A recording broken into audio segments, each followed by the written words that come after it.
നമസ്കാരം, whites and ടോക്സിലേക്ക് സ്വാഗതം.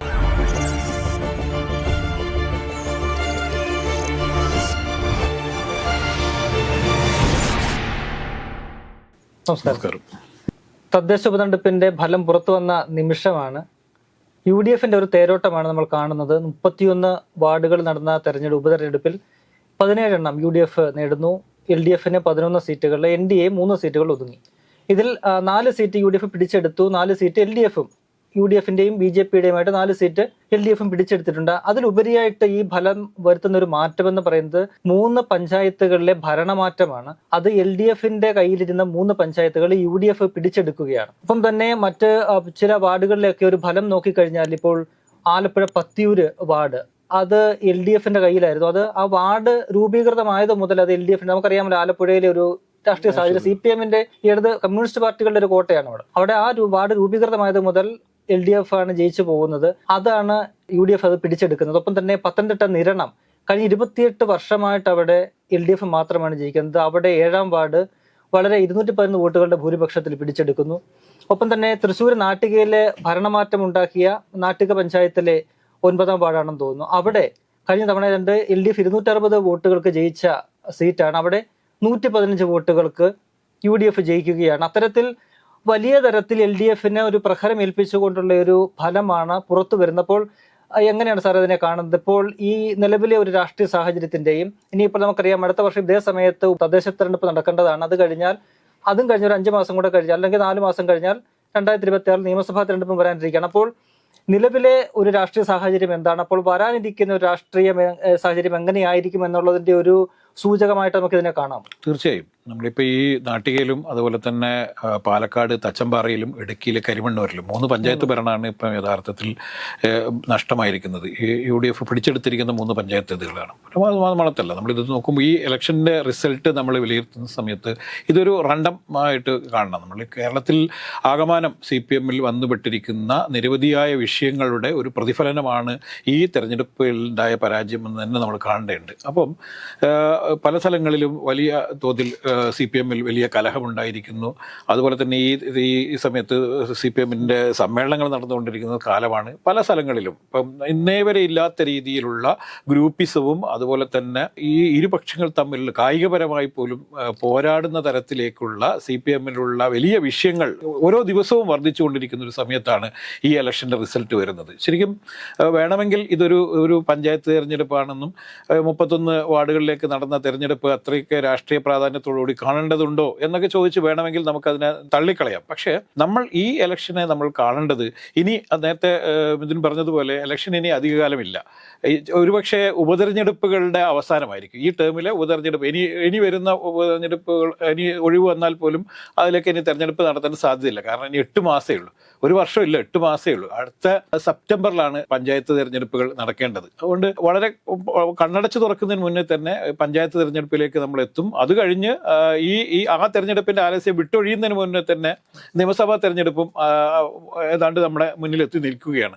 അപ്പോൾ നമ്മൾ കാണേണ്ടത് ഈ കേരളത്തിൽ എത്രത്തോളം ഭരണവിരുദ്ധ വികാരം ഉണ്ടായിക്കൊണ്ടിരിക്കുന്നു എന്നും CPMനെതിരെ അവരുടെ പാളയത്തിൽ തന്നെ വലിയ രീതിയിലുള്ള പ്രശ്നങ്ങൾ ഉണ്ടാവുന്നു എന്നും CPMനെ ആളുകൾ എല്ലാ സ്ഥലങ്ങളിൽ നിന്നും തൂത്തെറിയുന്ന രീതിയിലേക്കുള്ള രാഷ്ട്രീയ സാഹചര്യം അല്ലെങ്കിൽ അത്തരത്തിലൊരു കാലാവസ്ഥ തെളിഞ്ഞുകൊണ്ടിരിക്കുന്നു എന്ന് തന്നെ നമ്മളിൽ കാണേണ്ടതുണ്ട്. ഇത് പറയുമ്പോഴും BJPക്കും ചില സ്ഥലങ്ങളിൽ തിരിച്ചടി ഉണ്ടായിട്ട് നമ്മൾ കാണേണ്ടതുണ്ട്. ഇപ്പം CPMനും BJPക്കും ആണല്ലോ ഇവിടെ വലിയ വളർച്ചയുണ്ട് എന്ന് പറയുന്ന 2 പാർട്ടികൾ, അല്ലെങ്കിൽ അവകാശപ്പെടുന്ന പാർട്ടികൾ, അല്ലെങ്കിൽ ഭരണ തുടർച്ചയുണ്ടായി എന്നുള്ളത് കൊണ്ട് തന്നെ CPMന് വലിയ ജനസ്വീകാര്യതയുണ്ട് എന്നാണ് ഇന്നലെയും കൂടി മുഖ്യമന്ത്രി പറഞ്ഞത്. പക്ഷേ കേരളത്തിലെ ജനങ്ങൾക്കിടയിൽ വലിയ രീതിയിൽ ഭരണവിരുദ്ധ വികാരം ആഞ്ഞടിച്ചുകൊണ്ടിരിക്കുന്നതിൻ്റെ പ്രതിഫലനമായിട്ട് തന്നെ ഈ ഇലക്ഷൻ റിസൾട്ട് കാണേണ്ടതുണ്ട് എന്ന് തന്നെയാണ് എൻ്റെ അഭിപ്രായം. മറ്റൊരു വിഷയം എന്ന് പറയുന്നത് നിലവിലുള്ള നേതൃത്വത്തിനെതിരെ നടക്കുന്ന പല സ്ഥലങ്ങളിലും നടക്കുന്ന എതിർപ്പുകളെ ഇവർ അവഗണിച്ചുകൊണ്ട് മുന്നോട്ട് പോകുന്നു. പാർലമെന്റ് തെരഞ്ഞെടുപ്പിലുണ്ടായ പരാജയത്തെ പഠിക്കുമെന്നും പഠിച്ച് അതിൻ്റെ എന്താണ് വിഷയം എന്നുള്ളത് കണ്ടെത്തി അത് തിരുത്തി മുന്നോട്ട് പോകും എന്ന് പറഞ്ഞിട്ട് 6 മാസം ആവുകയാണ്. പക്ഷേ ഈ 6 മാസമായിട്ടും ഇത് വിഷയങ്ങൾ പഠിക്കാനോ അത് തിരുത്താനോ നേതൃത്വത്തിൽ ഉണ്ടായിരിക്കുന്ന പ്രശ്നങ്ങൾ പരിഹരിച്ച് മുന്നോട്ട് പോകാനൊന്നും CPM തയ്യാറായിട്ടില്ല എന്നുള്ളത് കൂടി ഈ പരാജയത്തിന്റെ ആഘാതം കൂട്ടുന്നുണ്ട് നമ്മളിൽ കാണേണ്ടതുണ്ട്. ഈ 2 മുന്നണികളെ, കോൺഗ്രസ് നയിക്കുന്ന UDF, CPM നയിക്കുന്ന LDF, ഈ 2 മുന്നണികൾ നമ്മൾ ഈ ഉപതെരഞ്ഞെടുപ്പുകളുടെ അല്ലെങ്കിൽ കഴിഞ്ഞ നിയമസഭ ലോക്സഭ ഉപതെരഞ്ഞെടുപ്പുകൾ, ഒപ്പം തന്നെ ഇപ്പോൾ തദ്ദേശ ഉപതെരഞ്ഞെടുപ്പ്, അതിന്റെ ഒരു പശ്ചാത്തലം നോക്കുമ്പോൾ നോക്കൂ, ഇപ്പൊ നമ്മൾ ഈ തദ്ദേശ ഉപതെരഞ്ഞെടുപ്പ് നോക്കുമ്പോൾ CPM-ന്റെ കാൽച്ചുവട്ടിലെ മണ്ണ് ഒലിച്ചു പോകുമെന്ന് നമുക്ക് കാണാൻ കഴിയും. അല്ലേ, അവരുടെ കുത്തക മണ്ഡലങ്ങൾ 28 വർഷമായിട്ട് അല്ലെങ്കിൽ ഒരു വാർഡ് രൂപീകൃതമായത് മുതൽ അവർ വിജയിച്ചിരുന്ന സീറ്റുകളൊക്കെ അവർക്ക് നഷ്ടപ്പെടുകയാണ്. കോൺഗ്രസ് മുന്നിൽ അവർക്ക് നഷ്ടപ്പെടുകയാണ്. ഇക്കഴിഞ്ഞ നിയമസഭാ തെരഞ്ഞെടുപ്പ് നോക്കുകയാണെങ്കിൽ പാലക്കാട് അവർ വീണ്ടും 3-ാം സ്ഥാനത്ത് തന്നെയാണ്. വയനാട്ടിൽ LDF-ന് കാര്യമായിട്ടൊന്നും ചെയ്യാൻ കഴിഞ്ഞില്ല. ചേലക്കരയിൽ ജയിച്ചെങ്കിൽ പോലും അവിടെ വലിയ വോട്ട് കുറവ്, 3-1 ഭൂരിപക്ഷം കുറയാൻ സാധ്യതയുണ്ട്. അപ്പോൾ അങ്ങനെ LDF പറയുന്ന പോലെ അവരുടെ കാൽച്ചുവട്ടിലെ മണ്ണൊലിച്ചു പോകുന്നു, ജനങ്ങളിൽ നിന്നും സാർ നേരത്തെ ചൂണ്ടിക്കാട്ടിയ പോലെ അകന്നു പോകുന്നു. അത് നേതൃത്വം കാണുന്നില്ല എന്നൊരു പ്രശ്നം കൂടിയുണ്ട്. കാരണം അവിടെ നേതൃതലത്തിലൊക്കെ തന്നെ പാർട്ടിയിൽ ഇപ്പോൾ ഈ സമ്മേളനം നടക്കുമ്പോൾ വലിയ അന്തഛിദ്രങ്ങൾ ആ പാർട്ടിയിൽ നടക്കുകയാണ്. അതിന്റെ ഒരു പ്രതിഫലനം കൂടിയാണ്. നമുക്കറിയാം, ആലപ്പുഴ പത്തിയൂരിലെ സംഭവം നോക്കിയാൽ അവിടെയാണ് ബിപിൻ സി ബാബു അടുത്തിടെയാണ് BJP-യിലേക്ക് ചേർന്ന് പോയത്. ആ വിഷയങ്ങളൊക്കെ തന്നെ ആ പാർട്ടിയെ എത്രത്തോളം ഗ്രസിച്ചിരിക്കുന്നു, അല്ലെങ്കിൽ എത്രത്തോളം അതിൽ അപജയം പാർട്ടിക്ക് വന്നിരിക്കുന്നു, ജനങ്ങളിൽ നിന്നും അകന്നിരിക്കുന്നു എന്നുള്ളതിന്റെ ഒരു നേർചിത്രം അവിടെയുണ്ട്. മറുവശത്ത് നോക്കൂ, ഉപതെരഞ്ഞെടുപ്പുകളുടെ കണക്ക് ഇപ്പോൾ ഒരു ഫലം നോക്കിയാൽ കോൺഗ്രസ് അല്ലെങ്കിൽ UDF മികച്ച രീതിയിൽ വിജയിച്ചു നിൽക്കുകയാണ്. അതിന്റെ ഒരു ആത്മവിശ്വാസം അവർക്കുണ്ട്. നിയമസഭ പാലക്കാട് ഉപതെരഞ്ഞെടുപ്പ് ജയിക്കുന്നു, അതുകൊണ്ട് വലിയ റെക്കോർഡ് ഭൂരിപക്ഷത്തിലാണ് അവിടെ ജയിക്കുന്നത്. അവിടെ പല പ്രശ്നങ്ങളും പാർട്ടിക്കുള്ളിൽ പോലും ഉണ്ടായി. VD സതീശനെതിരെ അവിടെ ഒരു എതിർപ്പ് അവിടെ ഉണ്ടായിരുന്നു. വയനാട്ടിൽ വോട്ടിംഗ് കുറഞ്ഞിട്ട് പോലും 4 ലക്ഷത്തിലധികം വോട്ടുകളുടെ ഭൂരിപക്ഷത്തിൽ ജയിക്കുന്നു. ഈ തദ്ദേശ ഉപതെരഞ്ഞെടുപ്പ് ഫലത്തിലേക്ക് വരുമ്പോൾ അവിടെയും മിന്നുന്ന വിജയം. നേരത്തെ നമ്മൾ സംസാരിച്ച പോലെ തദ്ദേശ തെരഞ്ഞെടുപ്പുകളിൽ മൊത്തത്തിൽ തന്നെ UDF-ന് അനുകൂലമാകുന്ന ഒരു സാഹചര്യം ഒരു കാലത്തും ഉണ്ടായിട്ടില്ല. സാധാരണ തദ്ദേശ തെരഞ്ഞെടുപ്പ്, അതിന്റെ ഉപതെരഞ്ഞെടുപ്പുകളും അങ്ങനെ തന്നെയാണ്. അടുത്ത കാലത്ത് നടന്ന ഉപതെരഞ്ഞെടുപ്പ് നോക്കിയാലും UDF-നെ സംബന്ധിച്ച് മുന്നേറ്റം ഉണ്ടാവുമെങ്കിൽ പോലും ഒരു സീറ്റുകളുടെ എണ്ണത്തിലൊരു മേൽക്കൈ എപ്പോഴും LDF-നായിരിക്കും. അവിടെയും ഇത്തവണ വലിയ തരത്തിൽ 17 സീറ്റുകൾ വിജയിക്കുന്നു എന്നതിലുപരി 3 പഞ്ചായത്തുകളുടെ ഭരണം മാറ്റിമറിക്കാൻ അതിലെ ഫലങ്ങൾക്ക് കഴിയുന്നു. അത്തരത്തിൽ മികച്ചു നിൽക്കുന്ന ഒരു മുന്നണിയും പാർട്ടിയുമാണ്. അവിടെയും ചില പ്രശ്നങ്ങൾ ഉണ്ടാവുക. നമുക്കറിയാം, പാലക്കാട് വിജയത്തിനൊക്കെ ശേഷം അവിടെ ഈ നേതൃമാറ്റം എന്ന് പറഞ്ഞുകൊണ്ട് VD സതീശനെതിരെ ഒരു വിഭാഗം രംഗത്ത് വരുന്നു, പരസ്യമായിട്ട് പ്രതികരണങ്ങൾ നടത്തുന്നു. ചാണ്ടി ഉമ്മൻ വരെ പരസ്യ പ്രതികരണം അല്ലെങ്കിൽ നേതൃമാറ്റത്തെ കുറിച്ചൊക്കെ അഭിപ്രായ പ്രകടനം പറഞ്ഞുകൊണ്ടുള്ള മുന്നോട്ട് വരുന്നു. അപ്പൊ അത്തരത്തിൽ നോക്കുമ്പോൾ ഈ കോൺഗ്രസിന് ഈ പറയുന്ന ഉപതെരഞ്ഞെടുപ്പുകൾ നൽകുന്ന ഒരു എനർജി, ഉന്മേഷം, അതവർക്ക് അടുത്ത ഈ പറയുന്ന തെരഞ്ഞെടുപ്പുകളിലേക്ക് ക്യാരി ചെയ്യേണ്ടതുണ്ടല്ലേ, മുന്നോട്ട് കൊണ്ടുപോകേണ്ടത്, എങ്കിൽ മാത്രമേ വിജയിക്കാൻ കഴിയുകയുള്ളൂ. അവിടെ ഈ ഉണ്ടാക്കുന്ന പ്രശ്നങ്ങൾ അത് എത്തരത്തിൽ UDF-നെ കോൺഗ്രസിനെ ബാധിക്കാനാണ് സാധ്യത? അല്ല, ഈ നമ്മൾ ഇപ്പോൾ എല്ലാ കാലത്തും നമുക്കറിയാം, കോൺഗ്രസ് എല്ലാ കാലത്തും ഒരു തെരഞ്ഞെടുപ്പ് കഴിഞ്ഞാൽ കുറേ ദിവസങ്ങളോളം അല്ലെങ്കിൽ ഒരു 1-2 മാസങ്ങൾ ചിലപ്പോൾ ഈ ഗ്രൂപ്പുകൾ തമ്മിലുള്ള പോരാട്ടവും നേതാക്കന്മാർ തമ്മിലുള്ള വലിയ അന്തചിത്രങ്ങളൊക്കെ സ്വാഭാവികമാണ് എന്ന് കാണേണ്ടതുണ്ട്. ഇപ്പോൾ എല്ലാ കാലത്തും ഇപ്പം നമുക്കറിയാം, മുല്ലപ്പള്ളി രാമചന്ദ്രൻ ഉണ്ടായിരുന്ന സമയത്തും അല്ലെങ്കിൽ അതിന് മുന്നേ VM സുധീരനുള്ള സമയത്തൊക്കെ എന്ന് പറഞ്ഞാൽ നേതൃത്വ മാറ്റം എന്നുള്ള നിരന്തരമായ പോർവിളി ഈ കോൺഗ്രസിൽ എല്ലാ കാലത്തുണ്ട്. കാരണം എന്ന് പറഞ്ഞാൽ, ഒന്ന്, നേതാക്കന്മാരാവാനും അത് ഈ പോസ്റ്റുകളിലേക്ക് എത്തിപ്പെടാൻ വേണ്ടി കസേരമോഹികളായ ആളുകളുടെ എണ്ണം വളരെ കൂടുതലാണ് കോൺഗ്രസ് എന്നുള്ളൊരു വലിയ പ്രശ്നമുണ്ട്.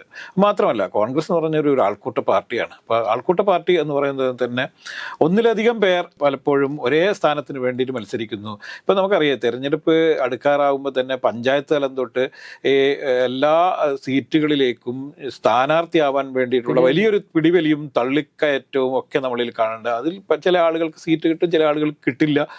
അവർ നിരാശരാവാറുണ്ട്, ചില ആളുകൾ പാർട്ടിയിൽ നിഷ്ക്രിയരാവാറുണ്ട്. അതൊക്കെ അങ്ങനെയൊക്കെ സംഭവിക്കാറുണ്ട്. ഇപ്പം VM സുധീരനും യഥാർത്ഥത്തിൽ പാർട്ടിയിൽ KPCC പ്രസിഡന്റ് ആയിരിക്കെ തന്നെ അദ്ദേഹത്തിന് മുഖ്യമന്ത്രിയൊക്കെ ആവണം എന്നുള്ള ആഗ്രഹങ്ങൾ ഉണ്ടായിരുന്നു. ആ രീതിയിൽ അദ്ദേഹത്തെ പരിഗണിച്ചില്ല എന്നുള്ള വലിയൊരു പരാതി അദ്ദേഹത്തിന് എല്ലാ കാലത്തുണ്ട്, ഇപ്പോഴും ഉണ്ട്. അദ്ദേഹം KPCC പ്രസിഡന്റ് സ്ഥാനത്ത് നിന്ന് മാറിയതിന് ശേഷം അദ്ദേഹത്തിനും ഈ യോഗങ്ങളിൽ പങ്കെടുപ്പിക്കുന്നില്ല, കോർ കമ്മിറ്റികളിൽ പങ്കെടുപ്പിക്കുന്നില്ല, അത്തരത്തിലുള്ള വലിയ പരാതികൾ അദ്ദേഹം എല്ലാ കാലത്തും ഉയർത്താറുണ്ട്. മാത്രമല്ല, കോൺഗ്രസിൽ ഒരുപാട് ഗ്രൂപ്പുകളുണ്ട് എന്നറിയാം. ഗ്രൂപ്പ് അടിസ്ഥാനത്തിലാണ് എല്ലാ കാലത്തും സീറ്റുകൾ വീതം വെക്കുന്നത്. അതിപ്പോൾ താഴേക്കടയിലായാലും മുകളിൽ വരെ അത് ഗ്രൂപ്പ് അടിസ്ഥാനത്തിലാണ്. അത് പഞ്ചായത്ത് തെരഞ്ഞെടുപ്പിലും കോർപ്പറേഷൻ തെരഞ്ഞെടുപ്പിലും ഒക്കെ സ്ഥാനാർത്ഥിയാവുന്നതും ഒക്കെ എന്ന് പറഞ്ഞാൽ ഗ്രൂപ്പ് അടിസ്ഥാനത്തിലാണ്. വിജയസാധ്യതക്കപ്പുറത്തേക്ക് അവർക്ക് ഏത് നേതാവിന്റെ ആളാണ് എന്നുള്ളതാണ് നമ്മൾ കാണേണ്ടത്.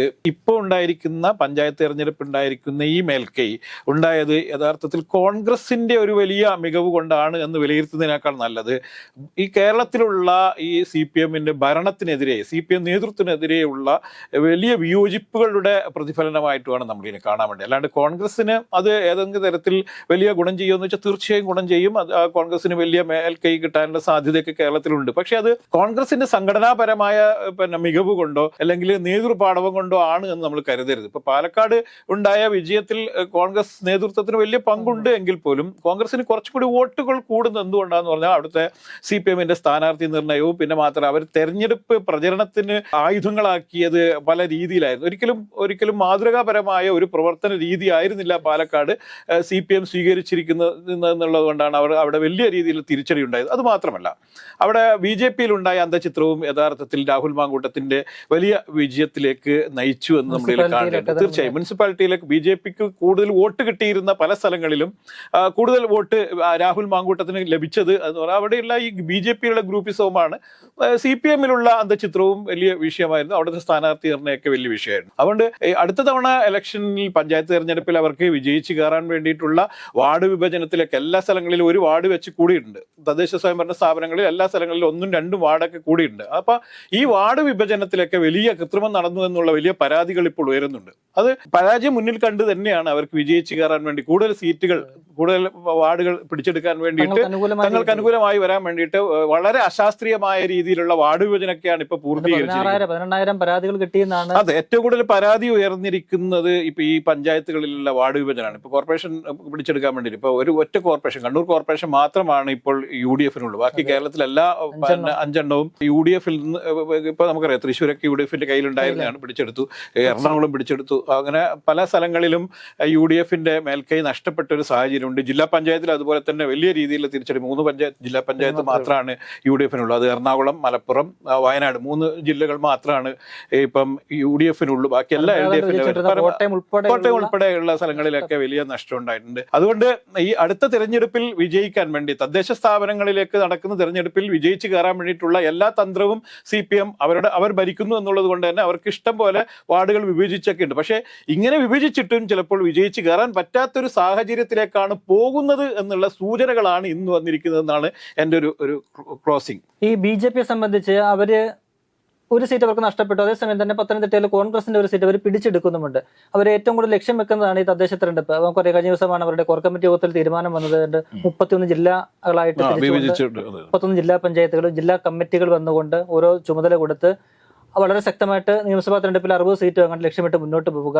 തദ്ദേശ തെരഞ്ഞെടുപ്പിൽ കോർപ്പറേഷൻ തൃശ്ശൂരും കോർപ്പറേഷൻ ലക്ഷ്യമിട്ടൊക്കെ മുന്നോട്ട് പോവുക. അത്തരം നീക്കങ്ങളൊക്കെയാണ് അവർ നടത്തുക. അപ്പോൾ അടുത്ത തദ്ദേശ തെരഞ്ഞെടുപ്പിൽ വലിയൊരു മുന്നേറ്റം അവരും പ്രതീക്ഷിക്കുന്നുണ്ട്. BJP-ക്ക് പ്രതീക്ഷിക്കാവുന്ന തരത്തിലുള്ള ചില ചലനങ്ങൾ ചില സ്ഥലങ്ങളിൽ ഉണ്ടായിട്ടുണ്ടെങ്കിൽ അപ്പോൾ നമുക്കറിയാം തലസ്ഥാന നഗരമായ തിരുവനന്തപുരത്ത് BJP-ക്ക് അനുകൂലമായ വലിയ ഒരു ഇതുണ്ടാക്കിയെടുക്കാൻ വേണ്ടി അവിടെ കഴിഞ്ഞിട്ടുണ്ട്. ഇപ്പം ഞാൻ VV രാജേഷുമായിട്ട് സംസാരിക്കുന്ന സമയത്ത് അദ്ദേഹം വളരെ കൃത്യമായി പറഞ്ഞു, ഞങ്ങൾ ഒരു 2 വർഷം മുന്നേ ഈ പണി തുടങ്ങിയിട്ടുണ്ട്.